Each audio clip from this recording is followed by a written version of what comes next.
صباح الخير، شلونكم العراقيين الشرفاء؟ صباح النور عليكم وعلى عوائلكم وعلى عراقنا العظيم. اخوان، الحكي بيناتنا بالعباس بفاضل.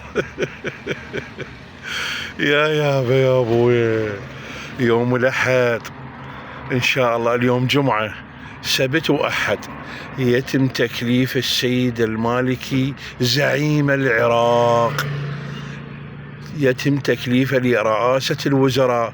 بشرى سارة، بشرى سارة، الله يسخم وجوهكم. انتشارنا والبحثية والخونة والعملاء للأمريكان، الله يسخم.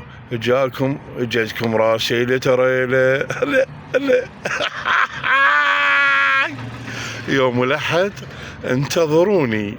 انتظروني يوم الأحد إلا أحرق الجو علي.